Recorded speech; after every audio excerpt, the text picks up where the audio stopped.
welcome to episode 6 of the Gamerdisco podcast. I'm joined as ever by my co-host, the wonderful Harry. Yes, and in person for the first time in 6 months. Amazing, actually being in the same room as you. It's bizarre, isn't it? It's surreal. Very surreal, very strange. So this month, we went to Four Quarters. Yes, the new one. The new Four Quarters, so the gaming bar, which is in Elephant and Castle. Yes. Very cool. And it was really good. Really good fun. Really good time, really good fun. Had a couple of pints. Great selection of games. Great selection of games. Actual arcade machines that are run on physical quarters, because they are 4 quarters. Yeah, very cool. Nice touch. Got to play Outrun. That was amazing. Which was amazing. Complete with it moving, shifting side to side. I'm not sure I've ever played. Possibly I played it when I was a lot younger, but I don't remember playing it. Normally it's been fixed with a wheel, but not shifting side by side. No. That was definitely my favourite. Yeah. Way too hard though. Like ridiculous. I think never got past stage 1. I enjoy playing Crazy Taxi again on an actual cabinet. Good. I don't remember being that slow though. I thought it was crazier than that. But yeah, bit too slow. Maybe you didn't have it in the right gear. Maybe not. I would not make a good taxi driver apparently. You probably had it in manual in first gear or something. Oh. Damn it! Should have pressed the nitro. What else did I play? Chase HQ. Point Blank. Point Blank was good. That was really good. What else did we play? Simpsons. I haven't seen that for ages. I saw that Simpsons arcade in the US a few years ago, but I think that's the only time that you never played it. Outside there. Outside the US, I don't think. And fun fact to those that were interested, the Marge character, if you electrocute her, you can see a pair of rabbit ears, because her original design was going to be Life in Hell. She'd be a rabbit in the TV show, but then Fox were like, no, let's not do that. That's silly. But yeah, the arcade game, she has the ears. There you go. You heard it here first. Yeah. Gamerdisco podcast. Fun fact. Fun facts. That's not that fun, actually. That's quite strange. Best value one as well, I think, because that game went on forever. Many lives. Yeah. Outrun, great fun, but it's over in 2 minutes. Yeah. Oh, you didn't way too hard. But Simpsons went, good few lives on that. I was quite chuffed. The Tron game was quite fun. Oh, I didn't play the Tron game. I looked quite at it simple Tron setup, but that's off. Oh, really cool. Excellent. I miss real events in arcades. Yeah, I do. Ever since I don't know, nothing really matches Sega World, I think. I mean, very sad that Namco shut down. Oh yeah, Namco just shut down. R.I.P. Yeah. Well, there's still got there are other Namcos. No, it's just not arcades. But the London one, of course, that everyone knows. Yeah. Just by London Eye. Yeah. County Hall. I remember the It's no more. Secret Agent game. Did you play that? Never played with the laser beams. Laser beams and smoke. And you had to dodge the lasers like a secret agent, like a Mission Impossible style thing. It was very, very good. Nice. Yeah. I think I just played Time Crisis. I think the Time Crisis on there. You and Time Crisis. It is a bit of an obsession. It's pretty good. There's an arcade in it's a bit completely random. There's an arcade in Ryde in the Isle of Wight. Oh yeah. And I was quite excited because they've got a few. Literally, it's mostly fruit machines, to be honest.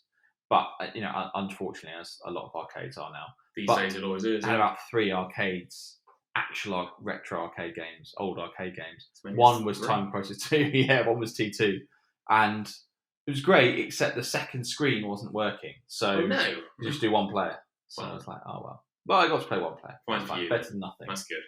But I want to play with my mate. But anyway. But yeah, what fun at Four Quarters. It's nice that places like this are still springing up and booming. They're doing very well. Yeah, it seems to be. Just opening. It seemed pretty busy, quite lively. So yeah, really good, really really good. And we're going to be chatting later to Joe, who's the operations manager for Four Quarters. So looking forward to that. Yeah, it's enjoyable.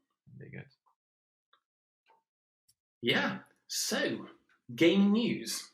Gaming news. On to the gaming news, Harry. Go for it. It's that time. So not much this month, besides Gamescom stuff, because of course Gamescom happened recently.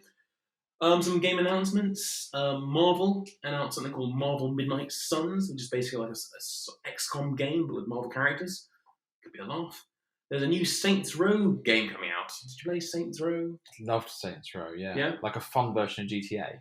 It was. So it was, which one I'm trying to think. I think I played 3, because there's so many of the sequels, but I think it was Saints Row 3 or 4, and then, it was very fun. They were very quite silly, ridiculously absurd and silly. Just mad. But yeah, everyone knows knows GTA, and it's great, but it's very grounded, very. I wouldn't say it's that grounded. No, but not ground. No, it's not that. But it's not Saints Row. It's not Saints Row. No. They just took it to a different level. They did.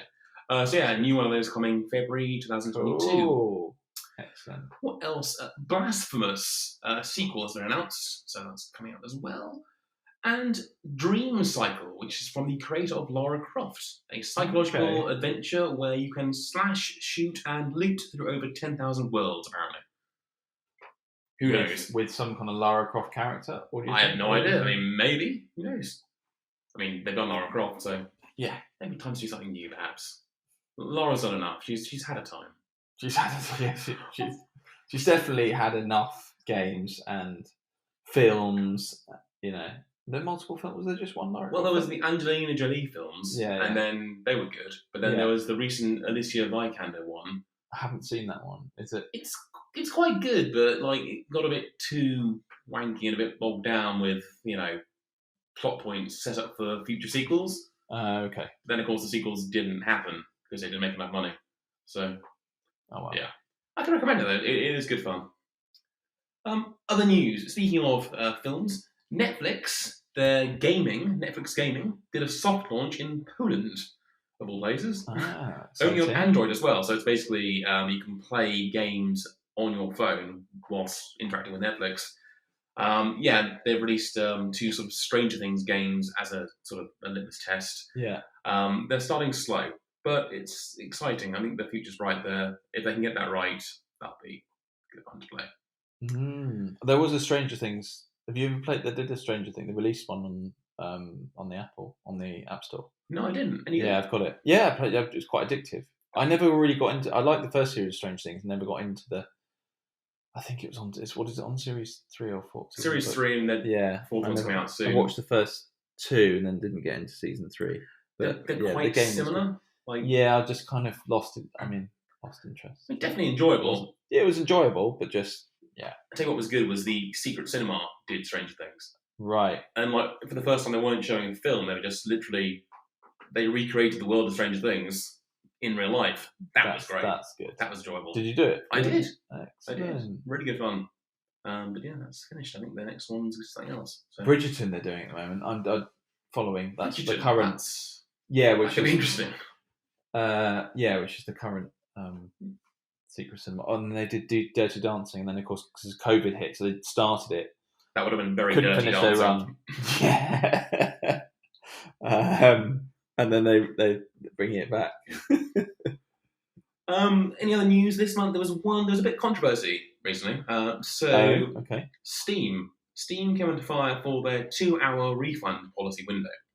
So basically, every Steam game has a blanket policy where if you get a refund within 2 hours, you get refunded automatically. But a lot of games last less than 2 hours.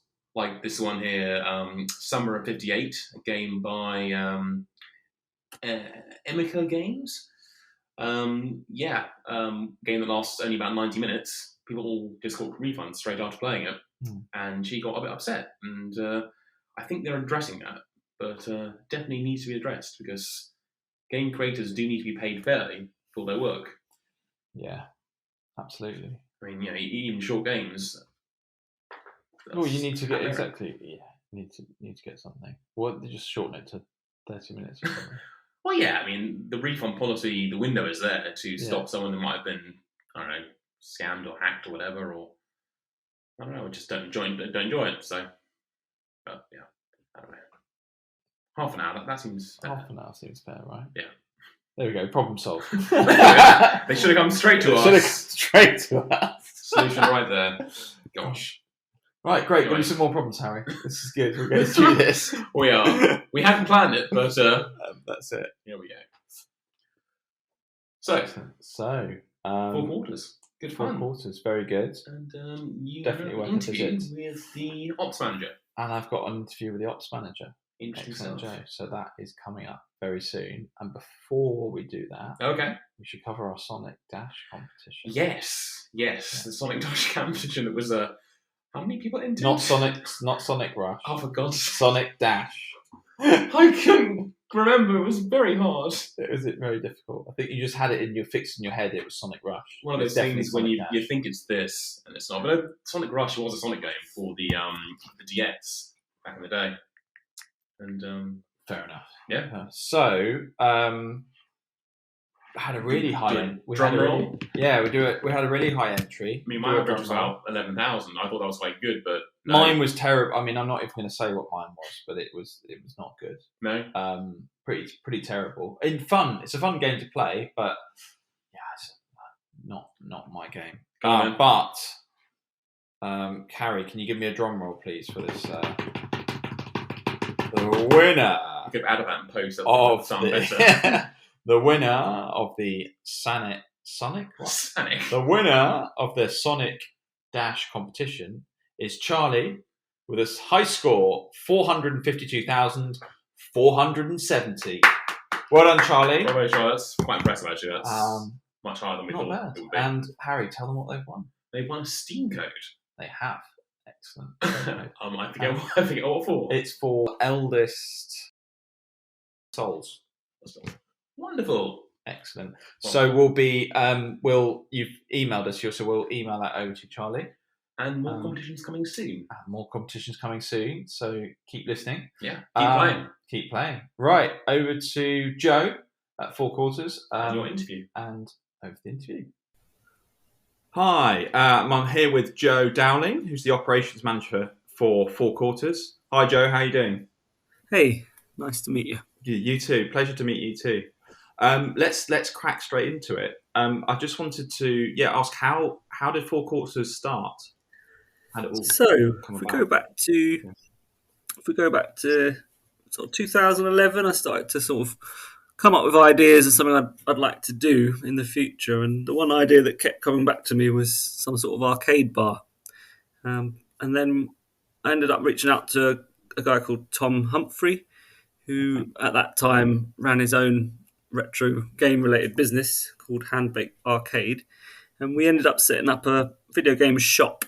So we set up a retro game shop in Streatham called Retro Game Base, and we opened that in 2012. And then eventually we found the people to take the next step and open Four Quarters, which by then had become a fully fledged concept of UK's first arcade bar.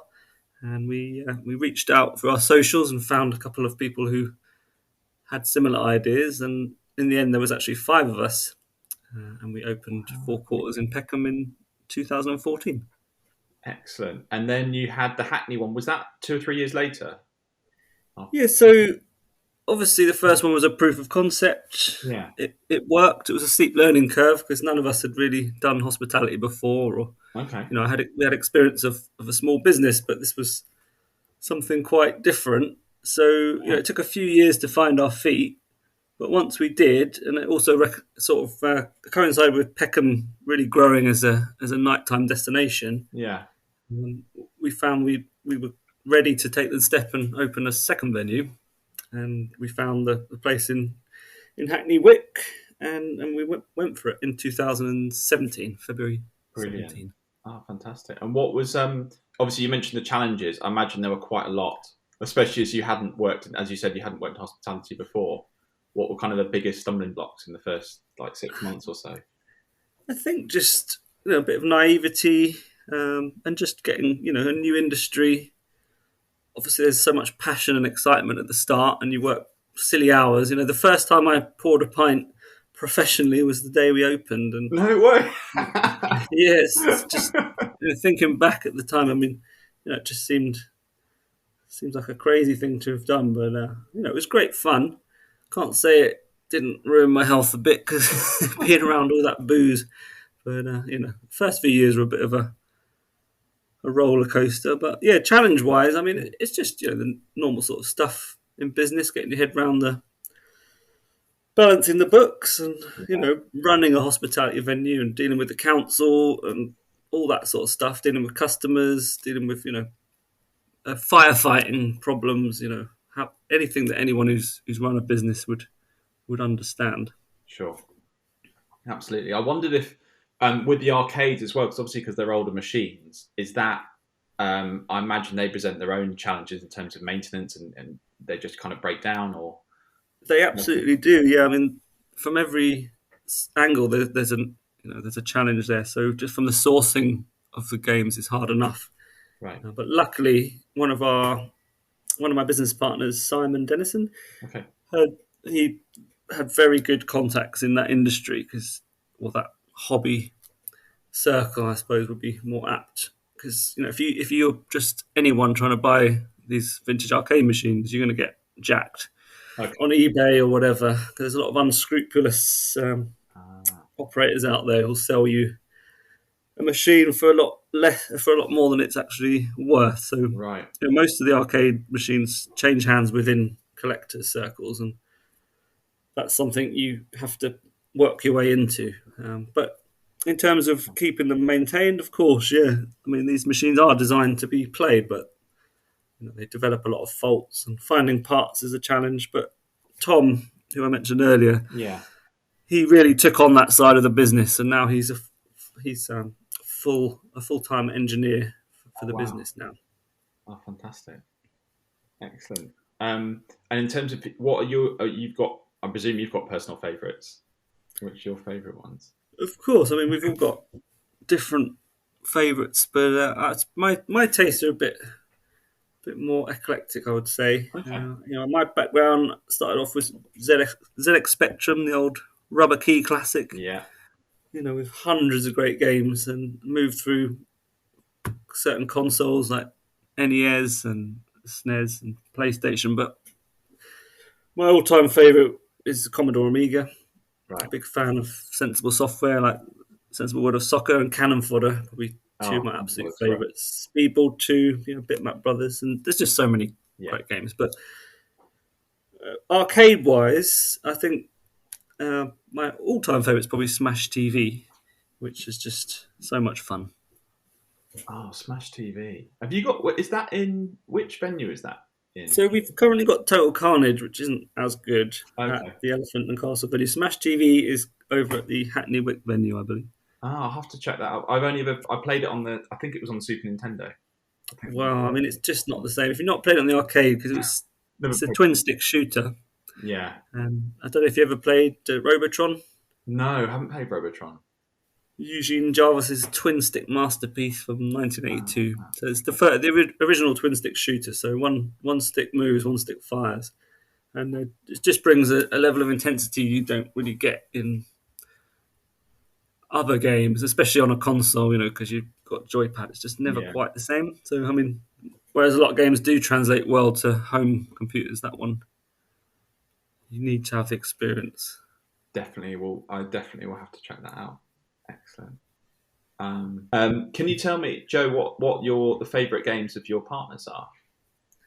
Certainly. I mean, I know that Fran, who's one of my other business partners, is absolutely obsessed with R-Type, which anyone who grew up in that era, late 80s, will know how bloody hard that game is. So he's got a lot more, very good reactions, and he's more into sort of that, really frustratingly hard kind of games that people like me tend to avoid. I'd say, I'm just trying to remember what Tom's favourites were. I mean, he likes pretty much the whole gamut. I think, I don't actually remember. Sorry about that. No, that's all right. And what about the favourite games, customers' favourite games? What are they? Well, that one's much easier to answer because, I mean, when we open Peckham, customers, we'd have a lot of being behind the bar. You'd talk to customers a lot more back then, which was really nice. Yeah. And the one game that kept cropping up was Time Crisis 2. Yeah, my favourite. So it seems to be everybody's. But we did source one, I think it was probably about 2016. And that has always been the eternal, perennial favourite for our customers. And, we've now sourced another one to go in our Elephant and Castle venue. It's one of those games that people are always going to want to play. But aside from that, those sort of late 90s gun games are always popular, like House of the Dead, Point Blank. And from the classics, Pac-Man is just, it's such an intuitive game. And anyone we have a lot of people come to our bars who just, may have never played a video game or, very rarely. And anybody can play that game and know what to do and enjoy it. And especially with our female customers, it's one game that perhaps they gravitate towards more than others. So yeah, those and the driving games, of course, are always popular, like Sega Rally, Daytona, and now we've got Ridge Racer 2 at the new venue, which is my current favourite. Actually, okay. I played. I think you had Outrun. You've got Outrun. Yeah, I'd say actually. Now you mentioned that's probably up there with Tom's top 5, and it is probably our most coveted game because it's the hydraulic sit-down version that actually moves as you play. I'm not sure. I'm sorry. I came to the venue a few days ago, and I'm not sure I played Outrun in the hydraulics. It was probably occupied the whole time. It's quite popular. Yeah. Oh, I managed to have a go at the Four Quarters in an Elephant Park, but I haven't played it before. I'd only ever played it, I think, with a wheel, and I was really impressed. I mean, you can hear it sort of creaking mechanically, like you're aware that it's an older machine. It's a bit of a ride, isn't it? Yeah, a bit of a ride, but really good fun. That was one of my favourites. It's really good. 35-year-old technology. Exactly. Is it just going to fall apart and throw me out?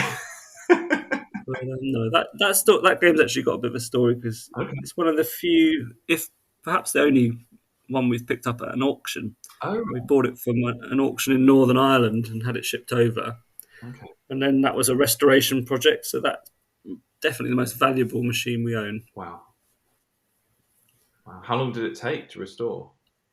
Well, I think that one was about 6 months. It's an ongoing thing. I mean, there's always about 10 or 15 machines being worked on at our storage unit in Swanley by Tom and Billy, who's his sidekick at the moment. And, they've always got a few machines on the go. But that one was a particular, passion project because Tom really wanted to make it the best it could be. And it's probably one of the, better examples of that particular machine that's around at the moment. Yeah, no, it was excellent. Really, really good. Can't fault it. Except it's just too hard. But it's damn hard, that game. I mean, you've got the whole Elephant and Castle venue. It's a really great place for people who like driving games because you've got the whole gamut of driving games from Pole Position, which is actually the very first arcade game I ever played. Oh, right. Back in the late 80s, there was a mini cab office near me that had 3 or 4 arcade machines. Actually, where I first played Smash TV, but that would guzzle all my pocket money far too quickly. But Pole Position, I was just enamoured with it because it had a steering wheel, but I was just so bad at it because it's such a hard game. And then we've got Ridge Racer 2, which is a drift racer, which is just so much fun. Outrun, and I think we've also got Sega Rally. So whatever kind of driving game you're into, we've got you covered. I can recommend. I played Chase HQ as well. We've got that too. Which that's a real classic, isn't it? And that's the first time I played it. Actually, that was really good. That's another one of Fran's favourite games. Actually, the original, which is at our Peckham venue, which again is an incredibly difficult game. So. Oh, wow, excellent. And just want to switch up a little bit. How did you cope with lockdown and everything? I mean, that must have been a bit of a nightmare. Well, actually, it was because it wasn't just one lockdown. There was so many different phases to it. The first phase was the unknown and the worry. And as a business owner, I'm sure every business owner out there, especially in hospitality, just struggled with the sheer unknown future. And for me, the only way I could sort of get through it was I started playing Football Manager for the first time in like 7 years, and I played it relentlessly in that first lockdown because it was probably the last chance I'd ever get to waste that much time, and that kind of kept me, from worrying too much. And then obviously everything reopened slowly, and there was a lot of challenges. Our Hackney Wick venue did quite well because we had an outdoor space, which they allowed us to extend. So we're very grateful to our landlords there. Whereas the Peckham Bar, because it didn't have doesn't have an outside space, was a huge struggle, and our landlord wouldn't give us a penny off.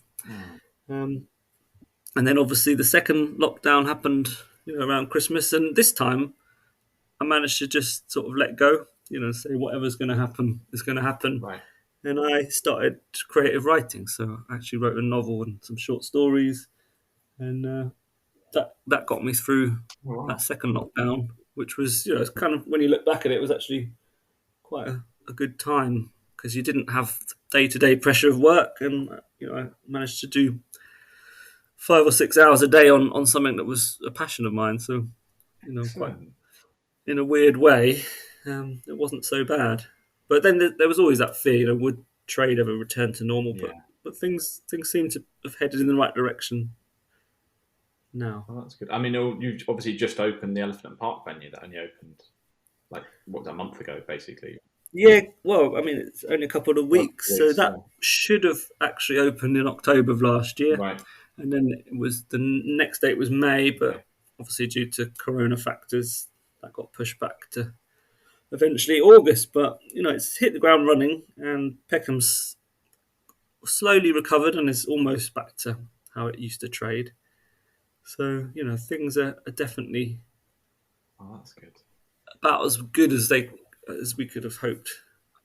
Excellent. And how did you guys pick where the sites were? Is it a particular area you're aiming for? Or? There's no magic formula. Some of it's luck and using a bit of judgment. And obviously, we don't want the venues on top of each other. So, sure. We always look at a few different areas and take everything on its merits. But the Hackney Wick venue, when that came up, we were like, we all instantly said, this is a good site for us. Yeah. And it did prove to be. It's eventually it overtook Peckham in terms of turnover. And although the first couple of winters were very challenging there, but we always had faith it would become a year-round operation, and that's proved to be. And then Elephant and Castle. I don't know how well you know the area, but I mean, most people who know London would know what it used to be like. And pretty. I've just always had an eye on it, and because it's the sort of last sort of central area that to be developed. Yeah.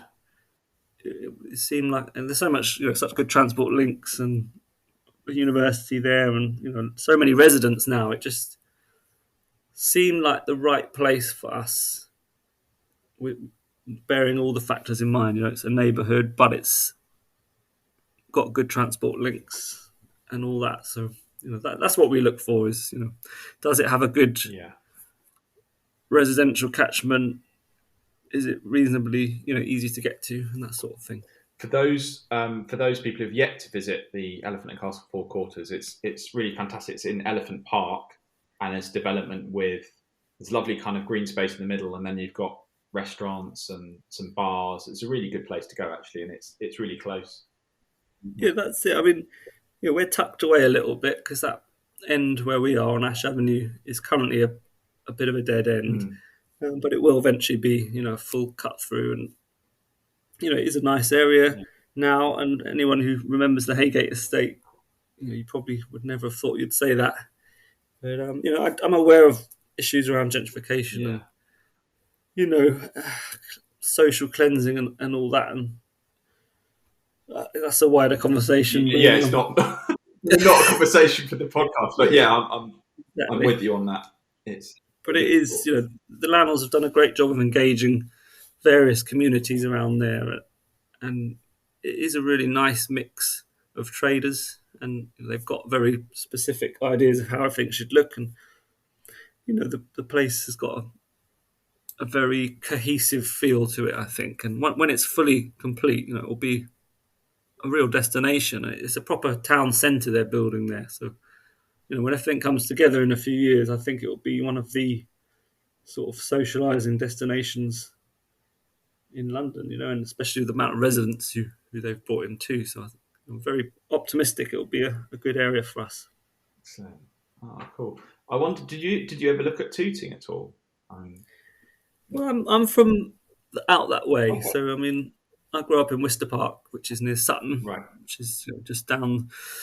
Basically, keep going down the A24, and that's where I'm from. So I know Tooting quite well. It's.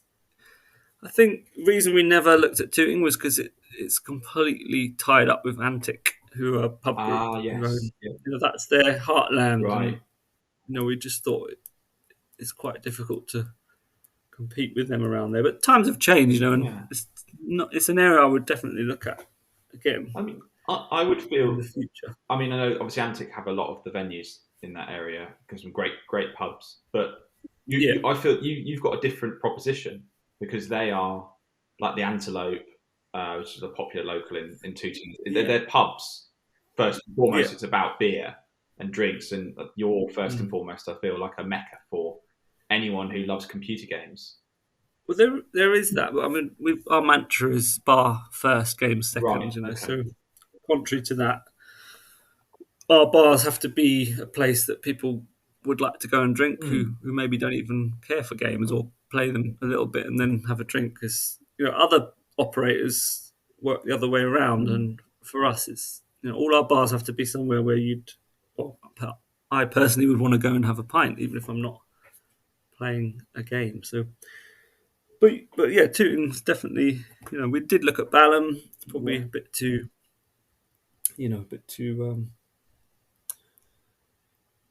Yummy mummy, I suppose. Yeah, I know exactly it's exactly the term I would use as well. But yeah, there's very few areas we would completely write off, but Tooting's got so much going for it now, Yeah, it's really strong area. And what, out of interest, are there any other arcades that have inspired you with yours, like in the UK or anywhere else in the world? Well, I'm not going to lie. Barcade was a massive influence on what we chose to do. The concept of taking classic arcade games, and combine it with craft beer. Yeah, was they're the granddaddy of that whole concept. And anyone who's opened an arcade bar anywhere in the world has almost certainly taken some influence from them. And they're not slow to remind people. If you ever use the term barcade in in hashtag or anywhere, they'll send you a cease and desist before you can blink. But they've built something amazing, and if it wasn't for them, I probably never had the idea of Four Quarters. We were the first UK arcade bar operator, but there's other people in similar space like Loading who are a bit more sort of games industry focused, and now we've got NQ64 up north who do a similar thing but more aimed at maybe a younger crowd. So I'm sure we're going to go toe to toe in a city before long. So because I didn't mention that earlier, but we're looking to expand out of London ASAP. Interesting. Whereabouts, or can you say, or is it? We've got a few irons in the fire. I can say that the place we're most strongly looking at the moment is Bristol. Excellent. Okay, well, you heard it here first on the Gamerdisco podcast. Potential fourth venue, Four Quarters. Excellent. Absolutely. Excellent. And then Fran's a Geordie, so I know it's a long way away, but Newcastle's high up on that list, and Mark's actually from Birmingham, who's one of the other owners. So there's a lot of places we'd like to. That's good. Open you got some good knowledge then. Well, it definitely helps. Yeah, it definitely helps. Because I think if you go into a city blind, without any local knowledge, you can come a cropper. It happens a lot. Speaking to people in Bristol, there's a lot of London operators have come down and sort of plonked down their flag. Like I know Meat Liquor came a cropper pretty quickly when they opened in Stoke Croft because, they said this is what we do, and Bristol said no, this is not what we do. So, Right.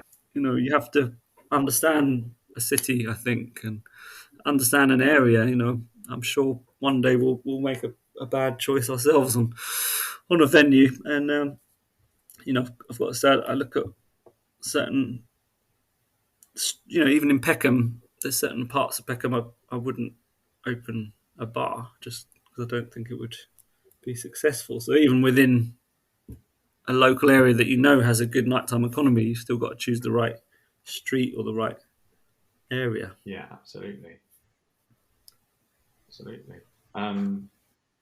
Cool. I think that wraps it up, Joe. It just remains to say thank you very much, Joe. Really appreciate you coming on the podcast. It's been an absolute pleasure. Cool. And we'll catch you next time at 4 Quarters.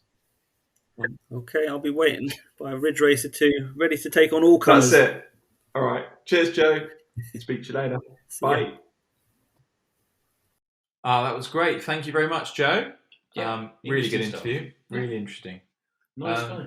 Yeah, really nice guy. Right, so that's it. That's the end of episode 6. End of another episode. Well, what we haven't said is what we've been playing this month. We haven't. Good we point. That. We do.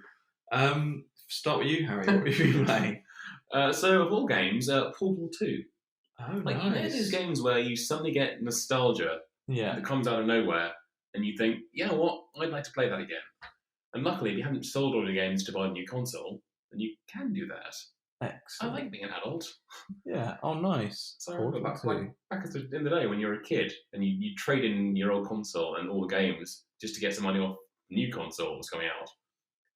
But you wouldn't keep things and play them again, which is very sad. So, was that just me? That was just you. No. I'm sure I traded in some games. I think I tend to just trade games with friends. Yeah? Yeah. Rather than maybe I did trade in some games. Must have done. I don't know. Must have done. It's a funny thing, isn't it? Like these days, people have either massive game collections or just like nothing. And I feel like physical games aren't really a thing anymore. It's all going digital. Yeah, it's true. I've got some. Yeah, it's sad. I've got I've got some consoles upstairs, but I've been playing. I just use my Switch a lot to play NES and Super NES games. Fair. So I've been playing a lot of Street Fighter 2. That's a good game. Which is great. I mean, I'm absolutely suck at it, but it's good fun. It is. That's pretty good. Been playing that with a couple of mates. So yeah. I miss playing that at Gamerdisco events. Yeah. Hopefully. Me too. I'll start again Hopefully. Soon. Touch wood. Touch wood. We will get them. We will get it going. They will happen again. So tweet us.